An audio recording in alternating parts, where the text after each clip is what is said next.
dearies, welcome back to my channel. I hope you all are doing well. Students, in our previous video lecture, we have discussed about Civil Code or Napoleonic Code of 1804 and at last कहानी यहाँ तक पहुँची थी कि Napoleon ने France में democracy destroy कर दी थी एंड इसके साथ साथ अपने एम्पायर को और पावरफुल बनाने के लिए वो अदर यूरोपियन कंट्रीज़ को कैप्चर करना चाहते थे। बट इन सब के बावजूद उन्होंने जो सबसे अच्छा काम किया था वो था ऑल ओवर यूरोपियन कंट्रीज़ के एडमिनिस्ट्रेटिव सिस्टम को एफिशिएंट और रैशनल बनाने का। बट लेटर ऑन जिन लोगों को ये सिविल कोड के प्रिंसिपल्स पसंद आए थे वही लोग इस नेपोलियनिक कोड या सिविल कोड के खिलाफ हो गए थे due to three major reasons as you can see in the slide, that is the increased taxation, secondly censorship and lastly forced conscription। and ये सारी terms जो मैंने अभी आपको बताई इन सब के बारे में मैंने आपको डिटेल्ड में लास्ट वीडियो में डिस्कस किया था। अगर वो वीडियो आपने अभी तक नहीं देखा तो उसे ज़रूर जाकर देखिएगा। चलिए अब स्टार्ट करते हैं आज की वीडियो जहाँ पे हम पढ़ेंगे कि नेशनलिज्म फीलिंग्स आने से पहले यूरोप का क्या स्ट्रक्चर था एंड कौन से लोग इसमें डोमिनेंट पोजीशन पे थे या you can say top most position पे थे।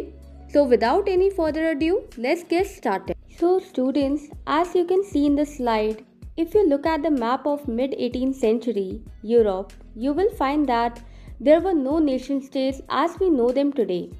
Germany, Italy and Switzerland were divided into kingdoms, duchies and cantons whose rulers had their autonomous territories. They did not see themselves as sharing a collective identity or a common culture. So students, mid-18th century तक भी Europe में कोई भी ऐसी country नहीं थी जो nation state हो। नेशन स्टेट क्या होता है आई होप बाय नाउ आपको प्रीवियस वीडियो लेक्चर्स में पता चल गया होगा। तो यूरोप में मिड 18th सेंचुरी तक भी कोई नेशन स्टेट नहीं बनी थी। इसके अलावा कंट्रीज जो थी जर्मनी, इटली, स्विट्ज़रलैंड, ये छोटे छोटे किंगडम्स में बंटी हुई थी, कैंटन्स में बंटी हुई थी। कैंटन्स मीन्स एडमिनिस्ट्रेटिव सब डिविजन्स में बंटी हुई थी। एंड डचीज मतलब किंग और क्वीन का जो रूल होता है उसके अंडर ये आती थी। एंड इनके रूलर्स के पास अपनी अपनी इंडिपेंडेंट ऑटोनॉमस टेरिटरीज होती थी। एंड यहाँ की जो पॉपुलेशन थी वो बहुत ही डाइवर्स थी, बहुत सारे डिफरेंसेस देखने को मिलते थे whether in terms of their languages और देयर कल्चर। ये जो भी पॉपुलेशन यहाँ रहती थी, एग्जिस्ट करती थी, ये एक सेम एथनिसिटी को फॉलो नहीं करते थे, इनकी कलेक्टिव कॉमन आइडेंटिटी नहीं होती थी, बहुत सारे डिफरेंसेस देखने को मिलते थे। For example, the Habsburg empire ruled over Austria Hungary. In Hungary half of the population spoke Magyar, while the other half of the spoke a variety of dialect. Dialect means local या regional जो language होती है उनकी। Beside these three dominant groups, there also lived within the boundaries of the empire. The only tie binding these diverse group together was a common allegiance to the emperor. जो इनके emperor होते थे, ruler होते थे, उनकी प्रति जो वफादारी होती थी, एलिजेंस होती थी, दल होता था, वही एक कॉमन एक तरीके से बाइंडिंग सोर्स था इनको मिलाने का। अदरवाइज वहाँ पे बहुत डाइवर्सिटी पाई जाती थी। तो स्टूडेंट, जैसा कि आप जानते हैं यूरोप एक कॉन्टिनेंट है।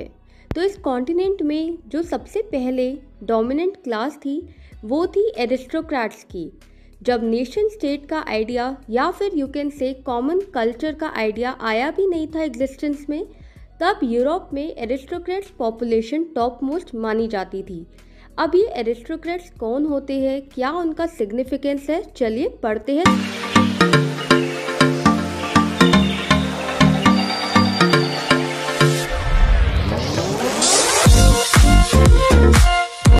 So student, as you can see in the slide, socially and politically a landed aristocracy was the dominant class on the continent.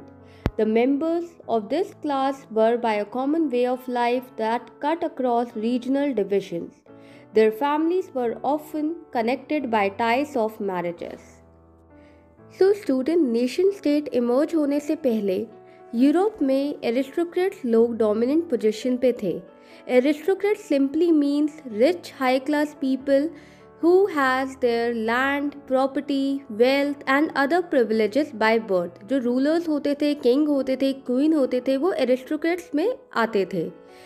ये जो लोग होते थे ये as a aristocrat class as a whole माने जाते थे. रीजनल डाइवर्सिटी होने के बावजूद भी ये लोग आपस में एकजुट या यू कैन से यूनाइटेड थे. जो यूरोप है एक कॉन्टिनेंट है. यूरोप में बड़ी सारी कंट्रीज इंक्लूडेड है, फ्रांस, जर्मनी, इटली. तो बड़ी सारी रीजनल डाइवर्सिटी पाई जाती थी. बट जो एरिस्टोक्रेट्स होते थे ये हर जगह मिल जाते थे, हर रीजन में पाए जाते थे. सो हर यूरोपियन रीजन में ऐसे high rich class aristocrat families पाई जाती थी. एंड एक फैक्टर जो सबसे ज़्यादा इनको यूनाइट करता था वो था marriage.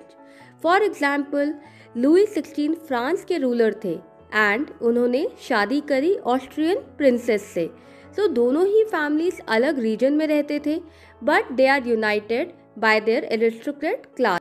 Students, however, this powerful aristocracy was numerically a small group. ये बहुत ही लिमिटेड होता था, स्मॉल इन नंबर होते थे एरिस्टोक्रेट. चलिए स्टूडेंट्स, अब एरिस्टोक्रेट्स के बाद आते हैं यूरोप में मिडिल क्लास लोगों की बारी. न्यू मिडिल क्लास जो लोग थे ना वो बहुत रिच थे एरिस्टोक्रेट्स जैसे, ना ही बहुत पुअर थे. जैसे हमने फ्रांस में पढ़ा था कि French society was divided into first state, second state and third state. Similarly जो न्यू मिडिल क्लासेस थे, जैसे जैसे इंडस्ट्रियलाइजेशन आया, यूरोप में ग्रोथ हुई मार्केट्स की, वैसे वैसे न्यू मिडिल क्लास लोगों का राइज हुआ, इमर्जेंस हुआ. चलिए अब ये न्यू मिडिल क्लास कौन लोग थे, क्या कैटेगरी थी, उसके बारे में जानते हैं. So students, as you can see in the slide, the growth of towns and the emergence of commercial classes whose existence was based on production for the market. Industrialization began in England in the second half of the 18th century. But in France and parts of the German states, it occurred only during the 19th century.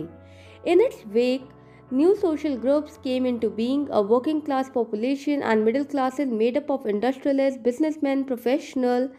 It was among the educated liberal middle classes that ideas of national unity following the abolition of aristocratic privileges gained popularity.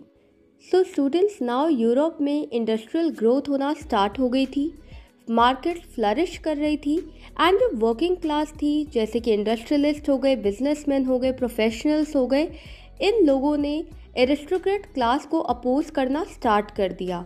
इसके अलावा जो liberal middle classes थे, educated liberal middle classes थे, इन्होंने aristocrats को दी हुई जो privileges थी उनके अगेंस्ट अपनी आवाज़ उठाई. And from that very incident Europe में नेशनलिस्ट फीलिंग्स इमर्ज होना स्टार्ट हुई लोगों के अंदर. सो आई होप स्टूडेंट्स आपको स्टेप बाय स्टेप समझ आ रहा होगा ये चैप्टर कि कैसे एरिस्टोक्रेट्स आए, उसके बाद न्यू मिडिल क्लासेस का क्या रोल था, कैसे इंडस्ट्रियलाइजेशन आया. So that's all for today's video. If you have enjoyed today's video lecture then do subscribe to my channel, hit the like button, press the notification bell. I will see you in the next video. Till then, take good care of yourself. Bye bye.